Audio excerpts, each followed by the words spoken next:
I'm Dr. Erica Bove, and welcome to the Love and Science podcast. I'm your host, and also the founder of Love and Science, Thriving Through Infertility. I'm so excited you're here today. With over a decade of experience helping thousands of women just like you, I empower professional women to build their families with confidence and compassion. Let's dive in. Hello, my loves, and welcome back to the Love and Science podcast. Today, we're going to talk about a sensitive topic, which is Father's Day. And, I consider Mother's Day and Father's Day to be some of the softer holidays. They're kind of Hallmark holidays. We might go into a drugstore or grocery store and see that there's cards and maybe we're watching TV and people are trying to remind us to buy things for the people in our lives. But I think that when we're on the fertility journey, these days hit a little bit different. And it can actually be incredibly painful to have the buildup up to these days, to have the anticipation of what that day is going to be like, and to also have it forefront in our minds, the difference between the reality that we were hoping for at this point and the reality that's actually in front of us in terms of either not being pregnant or having had a recent miscarriage or the previous cycle not going as well as we would have wanted, or maybe the journey just got a little bit longer. And just maybe you even have to go to the fertility clinic on Father's Day. Like there's so many different ways that this can show up. And I just wanted to say I've been doing this a really long time, and I know how Mother's Day and Father's Day can be some of the most painful days of the year. And so, at Love and Science, I'm all about how can we look at this a little bit differently? How can we tend to our souls as we navigate these experiences? How can we take back our power in whatever way we can? Maybe not in every way, but what tools can we develop? Sometimes these are tools that maybe are there that we're not using, or maybe it's even tools and resources that we haven't yet developed or accessed yet that can make the journey a little bit more tolerable, to take away the sting, to learn how to, lean on each other a little bit differently. So I just want to acknowledge, first of all, that this day can be very triggering for many, many people. And if you're listening and that's you, or maybe you're anticipating it in terms of navigating with your spouse, you are not alone. It's very, very common and painful. I also wanted to share, we just went through Mother's Day, which of course was my support groups. We talked about it in a lot of the conversations I had with women physicians. We talked about it. Very, very painful. I think as women, we are raised to have more acceptability around feeling our feelings. We have more language. We are raised, it's like expected that girls and women will be somewhat quote unquote emotional. And I think that there's problems with that, societally speaking, but I also think that it does, in a sense, give us permission that if we're feeling sad, we can be sad. People expect, oh, she's having PMS, right? Like there are certain times, even in our menstrual cycles, that we are societally given permission to act a little bit differently, maybe be a little bit more moody. But men aren't really given that same permission. And I really do think that's problematic. I think that boys, when they are raised, and I hope we're changing the tide on this, but maybe not in some ways, like boys, if they cry, they're told to stop crying. Young men and men are expected to be the protectors and the tough ones, and to be the strong rocks and the protectors. And that is certainly, we all do have masculine and feminine energies within us. But I think that when there becomes the expectation that men really don't access that part of their lives, they push away the feelings. I see a lot of men in my practice who maybe cope in other ways. Maybe they work a lot, or they drink a lot, or they smoke marijuana, or like do other things to kind of push out the emotions. It becomes an individual problem and it becomes a cultural problem. And so one of the things I'm hoping to do today is to break some of the stigma, to give men some tools to be able to feel the feelings and acknowledge the feelings, because in my experience, when we all, not just men exclusively, but when we all start to drop into our bodies, to feel the feelings, to share those with another person, it's that vulnerability that opens up the door to connection. It's those spaces that allow those harder conversations to happen about like, what do we do next in the fertility journey, or what do we prioritize, or like, what's our game plan? And I think when we can get so mired in like, I have to be the strong one, I have to be the steady one, I can't show quote unquote weakness, it really does cut out a lot of those opportunities for the human connection, for support in both directions, actually, if we're talking about a heterosexual couple. Ultimately, sometimes even like thinking outside the box and coming up with creative solutions as a team to be able to navigate this process with some, different ideas than maybe existed before. So I just wanted to say, I think, like I said, I think in general, little boys and men are not given permission to feel the feelings, but I think that does everybody a big disservice. We're all human beings. And maybe that expression takes a little bit different forms at different times. But as a human being, you have full license to drop into your body, to feel the range of the human emotions. And I actually think it's good for us. Okay. So I talked a little bit ago about taking back agency. I think the fertility journey is a big journey of like being a ping pong. We all know what it's like. Maybe we grew up playing those games in arcades, but like we all know what it's like to feel like we are at the mercy of forces that are outside of our control and that we are just being pinged from one side to the other side. Maybe we get the news that the eggs didn't fertilize. Maybe we get the news that the embryo development was not as good as we had hoped. Maybe we got the news that we spend all this money out of pocket and there's truly nothing to show for the cycle, and that hopefully next time you'll have a different outcome. And that, that can be very financially stressful and destabilizing as well. And so I think that when we talk about taking back our agency, taking back our power, it comes back to the serenity prayer, right? Again, that is, grant me the serenity to accept the things I cannot change, the courage to change the things I can, and the wisdom to know the difference. It's really, really important that we can identify what is in that bucket of things that we cannot change, what is in that bucket of things that we can change, and where is the wisdom in the middle to know, like, what do we let go of? What do we sort of latch onto and develop and promote and try to figure out? Because in my experience, again, like when we resist reality, that causes suffering.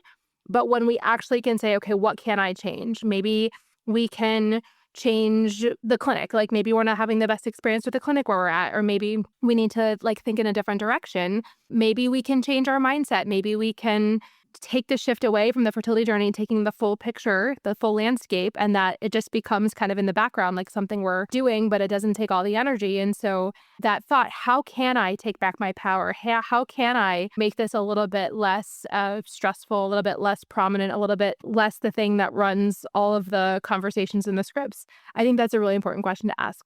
So again, permission to take back your power, and like, what does that look like? As we think about Father's Day and what hasn't yet come to be, and also like the hopes for what would be at this point in time, I acknowledge that many couples are on different pages when it comes to like what to do next. And maybe it's like, okay, you've done 3 cycles with autologous eggs and you're trying to decide about egg donor IVF or adoption or more eggs with a person's own body and those sorts of questions. Like all those things can be really, really hard. I think that when we have 2 people who see things differently, it can be really important to gain a sense of perspective. So one thing I love to do, and I was a relationship coach actually for a year before I did this Love and Science endeavor. I was the head coach for my psychiatrist friend, Dr. Kavita Sun, who has a program called Heal Your Relationship. So I learned a lot by working with so many couples in that experience. And I think it comes down to vision, right? So like 2 people who are on different pages with this journey didn't end up there overnight, right? Like usually there was some shared vision to begin with. So one thing I love to help people with is to say, okay, let's go back to when you first met, or when you got engaged, or when you got married, or when you started to try to have a family, right? All those things are kind of these forks in the road. There might have been a time, there probably was a time when you and your partner were on the same page in terms of what you were trying to do. And again, I fully understand that people on the journey get jaded and it's like, well, that was before I lost my innocence. That was before I knew all the things that could happen. And that is true, but there probably was a shared vision to begin with. And I think it's really, really important that we take a step back. Again, if the ego is involved, right, there's that expression, do I want to be happy or do I want to be right? Like sometimes we need to say, I can take my need to be right and just diminish that force and stay curious. Curiosity is so important here. And just zoom back in time, zoom out and look back in time to what that shared vision was.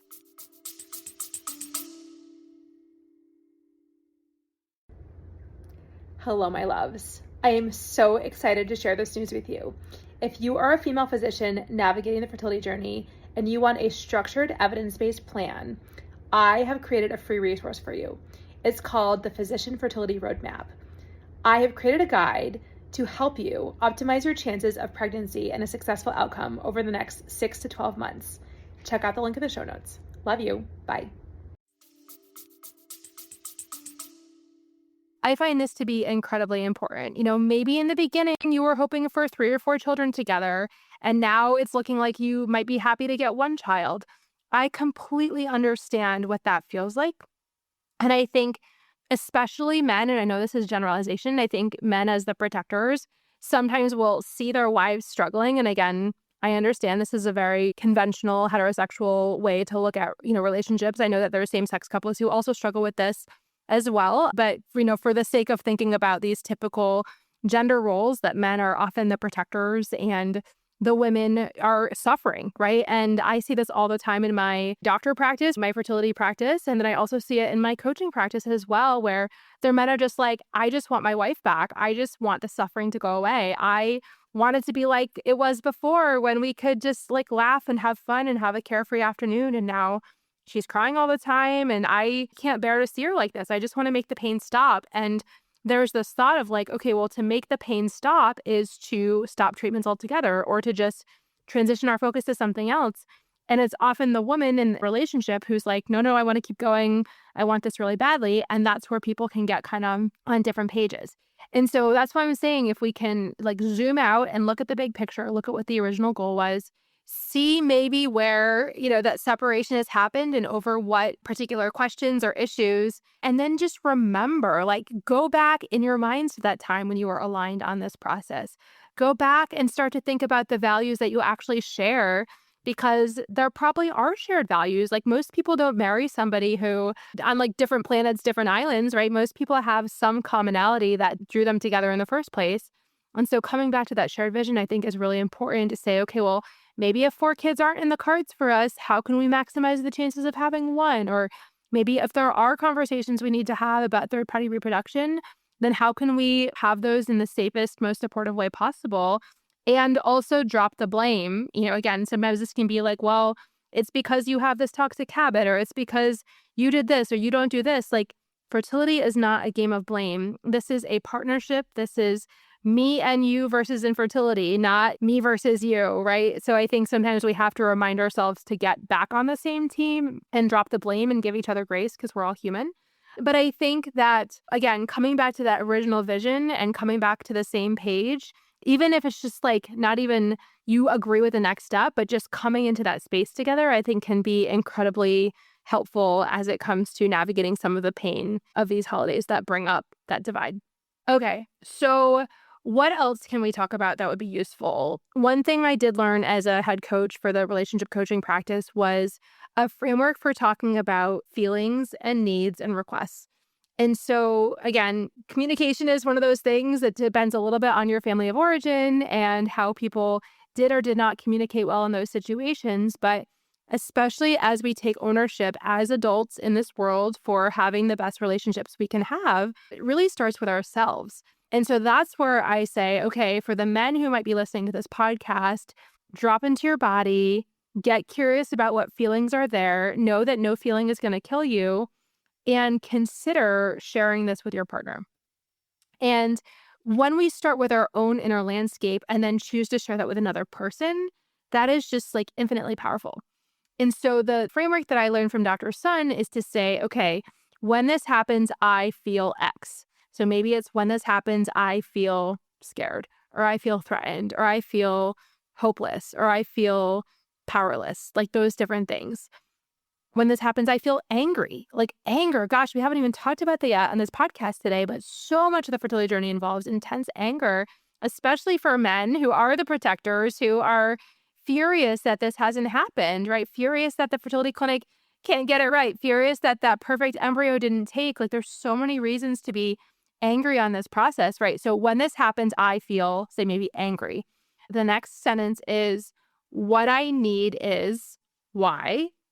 And then the request, can we try Z? And that is a really beautiful way, a really beautiful structure that can really help promote effective communication, can really promote sharing. You might not have this conversation with your work acquaintance or something like that, but that's not what I'm talking about. I'm talking about in these very high stakes situations where fertility is incredibly important and family building is incredibly important, for many people, there's actually intense cultural consequences for not producing offspring as well. And so sometimes there's even like cultural or familial layers to this as well. And I'm sensitive to those too, right? So, how can we find the language to understand what we're feeling, express that to another person, say what we need, and then make a request?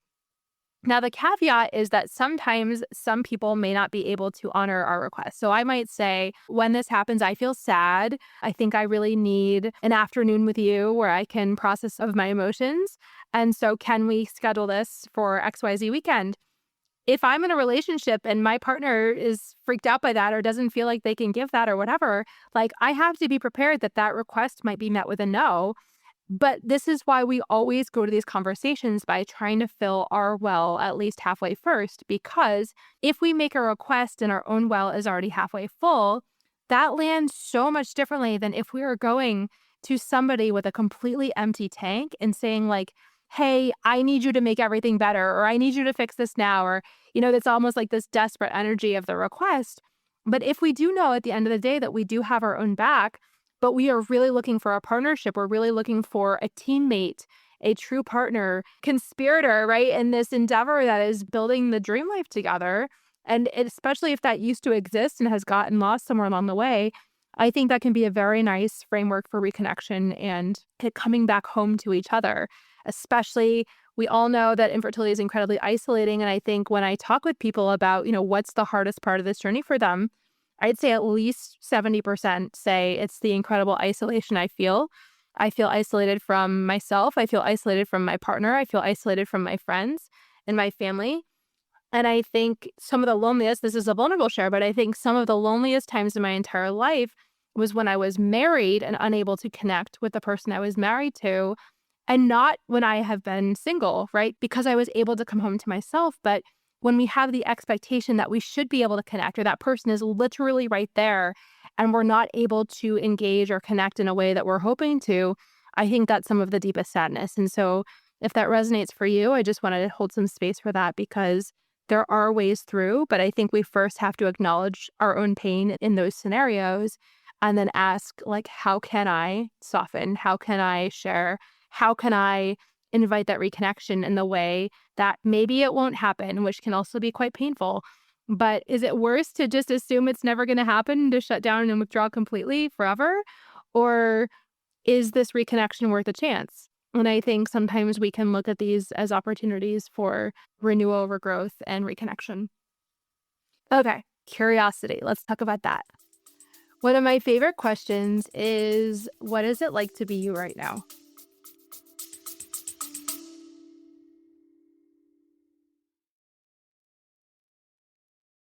If you're listening right now and finding yourself nodding along, this is usually the moment people realize that they want support that's specific to them. In addition to this podcast, I offer one-on-one fertility consults where we look at your full picture with both strategy and compassion. You can learn more in the show notes. Now, let's get back to the conversation.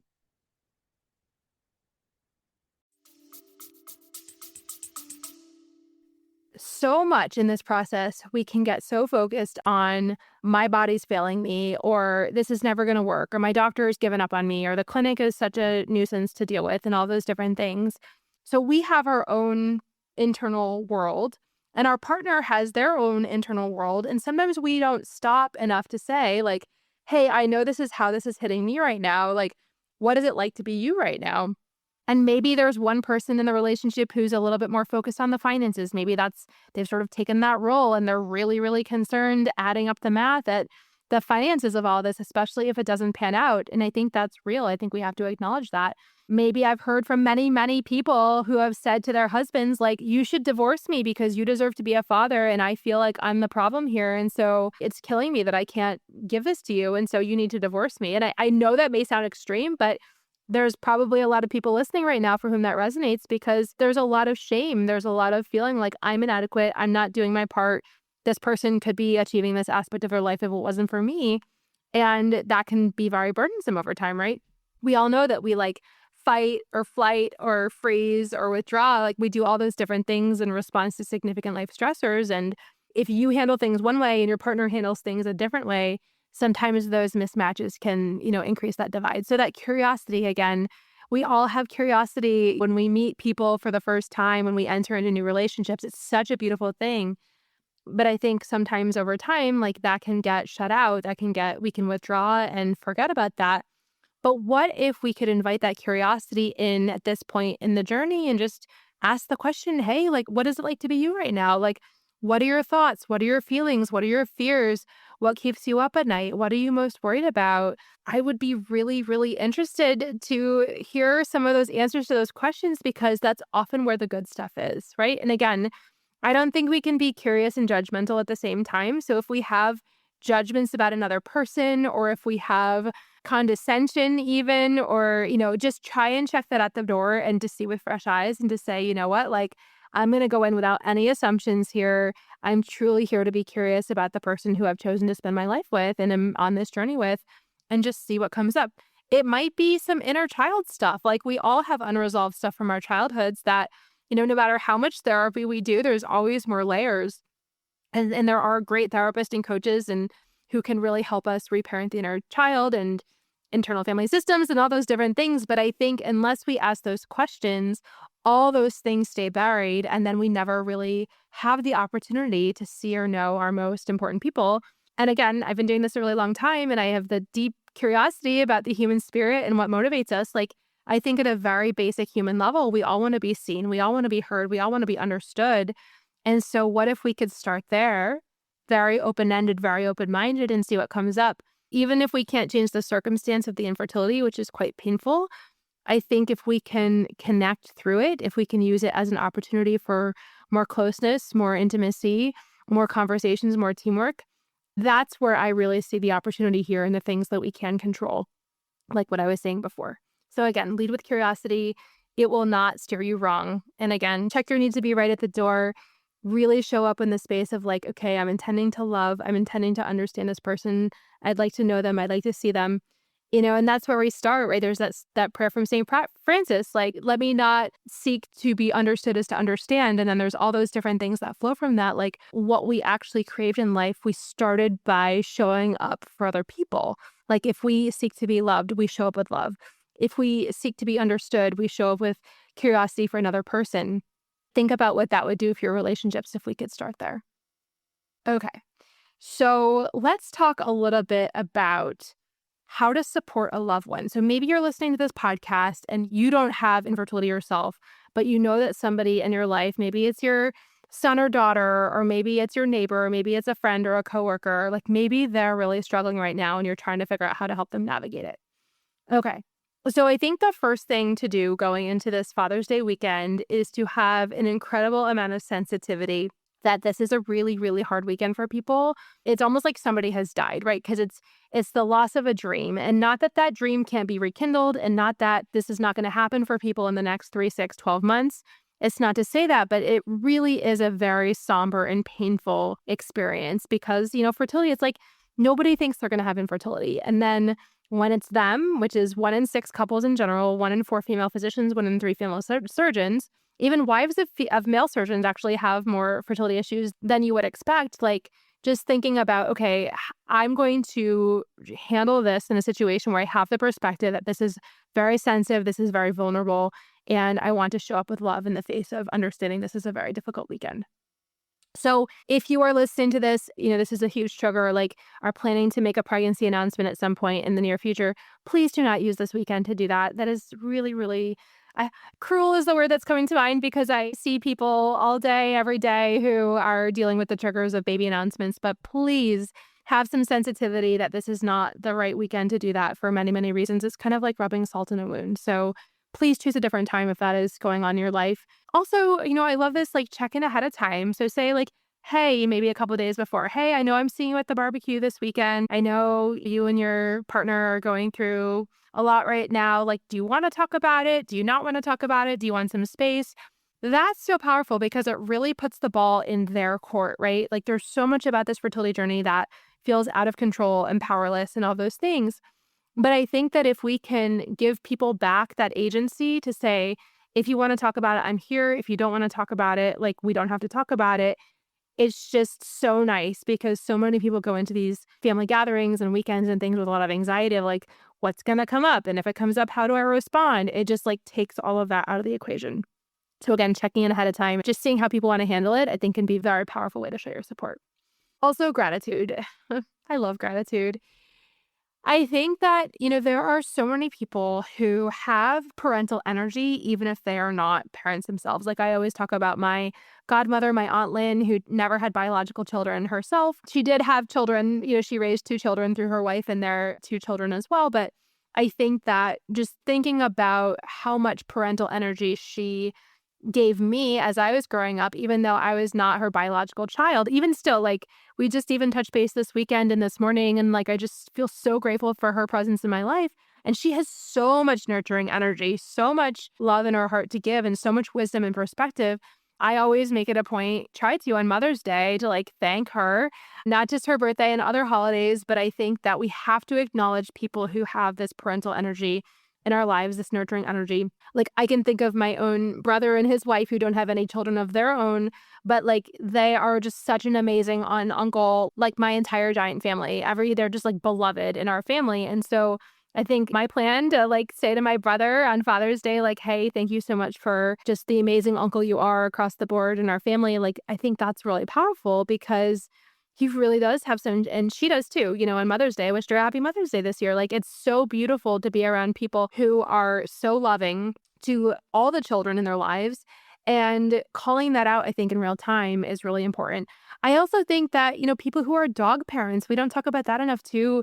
I've worked with clients before where people really said, well, maybe this is the universe telling me I'm not supposed to be a parent. And we can actually connect with that. Be like, look at what a good nurturing person you are. Look at the amazing care that you give to your pets or pets, right? Like we love talking about pets at Love and Science. And I think we can latch onto that beautiful energy to say, like, you have all the building blocks within you to be an amazing parent someday. And just because the biology hasn't connected yet does not mean a negative thing about you, right? So I think having gratitude for people who have not yet become parents themselves, biological parents, or however that little soul is meant to be theirs, but they're on the path, I think that affirms who they are, that you see them, that you love them, that you know that if this is their deepest desire, it's going to happen eventually. Again, not in a Pollyanna way, not in a silver lining way, but in a way like, I see the love that you have to give. I'm here to support you until that happens.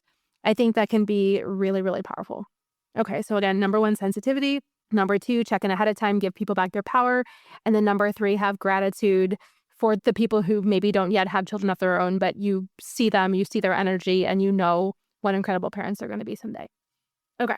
If it is you listening to this podcast, so probably like based on my statistics, the people who are listening to this podcast probably are struggling on the journey right now. So I have 5 plus a bonus suggestions for navigating this quote unquote holiday with as much grace as possible. Okay. So number 1 is trigger management. Prevention is 80% of the game. Please, please, please stay off social media. Social media is fake news. It is the 5% of people's lives that people want to highlight. It is so, so, so wrong on so many levels. And I understand, like, I'm on social media because people get their information that way, and I want to spread as much information about love and science and fertility as possible. But when I go on my own feed and I see like everybody's on some beautiful island, everybody is in some vacation mode, or I don't even know, I look at it and I acknowledge it, but I have to contain it myself because there's actually data that people leave social media more depressed than when they started. And I think this is especially important for these softer holidays that take us by surprise. Mother's Day, Father's Day, Halloween, first day of school, last day of school. Ugh, like I get worked up talking about it. Like, please stay off social media because it is not going to do you a service. It's impossible to be on social media and to not compare your life and what you wish you had to somebody else's life and what they're actually highlighting. Again, we don't know all the 95% of the other stuff that's going on under the surface. And I never wish anybody, like, I have loving kindness for everybody, but it's just filtered. It is not true. And it really does add salt to the wound, especially on days like Father's Day. And so just do yourself a favor, do like I do, please stay off of social media. Okay. If a trigger comes up in real time, please give yourself permission to leave that situation. And one thing I learned from Dr. Sun when I was coaching for her program was like, if your emotional temperature is over a 5 out of 10, if it's 6 out of 10 or greater, like the frontal lobe goes offline. And so In those situations, if I start to feel my trigger being activated, I just remove myself from the situation. I might pretend I need to take a bathroom break. I might go there, splash water on my face, especially now it's the summertime. But like I live in Vermont and New York, and like in the winter, I might take a step into the cold winter air and just literally refresh my spirit. Yeah, it's so hard. And so in the moment, just giving yourself the permission to step away. You don't even have to say why, but just be like, I'll be right back. And then take some deep breaths, splash water on your face, do whatever you got to do to kind of try and bring that temperature down. If that does not work, your frontal lobe is still not going to be online. So you do not have to stay in that situation. You can say to your partner, hey, I'm not feeling so well. I got to go. Like, that's not a lie. You really are not feeling well and you do need to go. If you can bring that temperature down to a 5 or 5 out of 10 or less, then okay, stay in the situation, but all the while giving yourself permission to leave because these things can be really, really difficult. Maybe there's like a new baby in your life that like is at the gathering and it's really hard to be around them, or maybe there is a baby announcement that is really terrible in the moment. All these things need a lot of self-compassion. A lot of these things need permission to listen to yourself in that moment and what you need. And I give you full permission. I have full other podcast episodes on trigger management. But again, because this holiday can be so triggering, those are some of my suggestions. Okay, number 2, honor your feelings and all of them. If you are a journaling person like I am, sometimes I truly just take my journal and write like I'm feeling or a part of me is feeling, as we say at Love and Science, because we know then we don't get fused with our emotions. Sometimes I can write down like 10, 15, 20 emotions. And then it's like very validating because it's like, oh, no wonder I felt so uneasy. No wonder I felt kind of off kilter. I didn't know why, but like if a part of me is feeling all these different emotions at once, like that makes a lot of sense. Maybe a part of me is feeling grateful because you have a wonderful father in the world. Maybe a part of you is feeling hopeless because your last transfer didn't work. All these things can coexist. And I think it doesn't have to be prose. It doesn't have to be something that you'd publish in a journal, a medical journal. All the journal is a vehicle for you to like get those swirling thoughts out in a way that they are truly out of your body, and also in a way where you can validate yourself and be like, okay, I'm not crazy. Like I am a complex human having this complex experience, and like look at what's going on. So noticing what feelings are existing within you, validating them, sometimes even thank my feelings because they let me know that things are important, intense sadness or grief, especially. I'm like, you know what? I hear you loud and clear. I'm going to process you and then you can pipe down. But like, thank you for being here because you remind me how important this is. And I think that the more we can befriend our emotions, which we talk about a lot about at Love and Science, like the healthier and the happier we're going to be because no feelings are shunned. All feelings can move through and then no feeling is going to kill us. Okay. Number 3, know who your village is and have a plan ahead of time. So I know in the context of my life right now, who I'm going to text when things get real, right? Like when something happens, I start to get triggered in different situations. I'm like, oh, I know who I'm going to text because that's just what I do. And I think, for infertility journey, it can be very isolating. It can be hard because maybe certain people don't understand, but hopefully you have at least 1 or 2 people you could reach out to like in a moment when you maybe didn't want to send one text to one person, but you wanted just to kind of get something out somewhere, or you feel like you want to scream, but you can't. So you have to get it out somehow. Just know who your village is, know who your support is. You are never truly alone. And when you can anticipate what you're going to do in those situations, it makes a huge difference. Okay, number 4, boundaries and permission. We talked a little bit about this before. You can set the boundary that if you have to be at a barbecue on Father's Day and you know that your sister-in-law is going to be there with the new baby, maybe you guys decide to stay for an hour and then you leave. Or maybe if something happens in real time that doesn't feel comfortable, you give yourself permission to change it up. There's no right way to do this, right? Like we're not here on this planet to please all these other people. We are here to be true to ourselves. We're here to learn to love better. We're here to create these beautiful families that we have the desire for. And so when we can use our values as a filter for our decisions, when we can understand our deepest why, which is why we're on this journey, and give ourselves permission to stay on that path, being true to ourselves, true to our why, sometimes we're going to disappoint other people, and that's the way it goes. But if you get to the end of Father's Day and you realize that you've just been like pleasing other people and abandoning yourself all day, like that's not going to feel good, number 1, and it's not going to be good for your fertility journey. So this is about resource conservation. This is about honoring your own self and your own needs. And I think part of that is the ability to set effective boundaries and to step away when needed. Okay, number 5 is how do I want to feel in intention setting? The more and more I live, the more and more important I realize this is. And so like that notion that our thoughts create our feelings, not the other way around.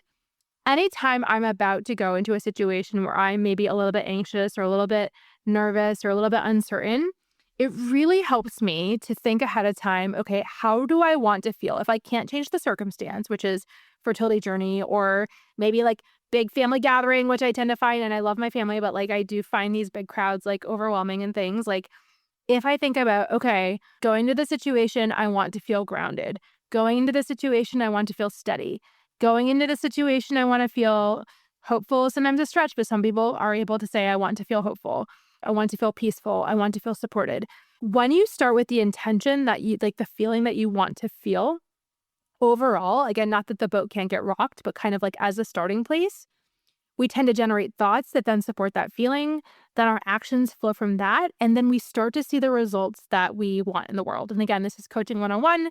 I love talking about this offline, but I think starting with your intention, okay, so like before you get to that barbecue, before you get to that, maybe your family likes you to go to some religious ceremonies with them on that day, whatever it is, like think about how you want to feel. Think about what the pathway is to that feeling. Think about what might get in the way of your feeling that way and try to anticipate, like we talked about in thing number one with the prevention, and then be the best version of yourself. And so intention setting, super, super important. Just like we do that at the beginning of yoga class, we set the intention for the class.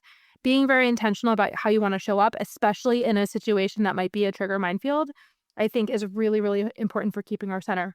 And then the bonus number 6 is trusting the process. I think in the fertility journey, we can get so bogged down with like the last transfer, the next transfer, this next cycle, this financial report, this, insurance, like whatever it is. I really think that, and I have whole other podcasts about this, like trusting the process, trusting your REI for good reason, coming up with the factors for reasons for your authentic hope in your journey. Just because it hasn't happened yet does not mean it's not going to happen. Right? Every single person I work with has reasons for authentic hope, which is hope grounded in science. Not pie in the sky hope, not blind faith, but we're truly talking about like, why does it make sense for you, if you have a partner, you and your partner to stay on this journey? And why do we believe in you? Why do I believe in my patients as the doctor? Why do I believe in my clients? When they come to me and their REIs tell them that the chances are not good, I always am scanning for reasons for authentic hope. And so if you do not know what those are for you in your life right now, please come and talk with me because I'm very good at identifying them, not in a way that overstates anything. I'm actually like a pretty straight shooter, but I absolutely love helping people reconnect with the science of why it makes sense, because I really do believe that when we can connect with the science of our journeys, when we can fully embrace the protocols, understand why, have confidence in the treatment plan, trust the process, the physiology shifts into a place that is better for fertility. It is really interesting. I cannot wait till we have more data about this and what's happening at the scientific level. But there is a level of openness that happens when we can shift into trusting that then is very, very good for the process from a physiological standpoint. Also, it feels better, but I also have found that it's way more successful than the other way, which is like shut down and hypervigilant and all those negative vibration emotions that can really take us down. Okay. We've talked a lot in this podcast about how to approach Father's Day. We've talked about trigger management. We've talked about getting in touch with our feelings, especially for the men who are listening, because that's not always something that's acceptable, especially when we're children or young men. And so we carry that into our adulthood, and learning how to embrace our feelings, learning how to express our feelings is actually a ninja strength and can really open the door to connection with our most important people. How to take back our power, how to zoom out and get back on the same page with our partner when we've drifted, and how powerful that can be, having that common vision, that common deepest why. We've talked about having curiosity in our journeys, both for ourselves and our own internal experience, but also for our partners, and trying to understand what it's like to be them.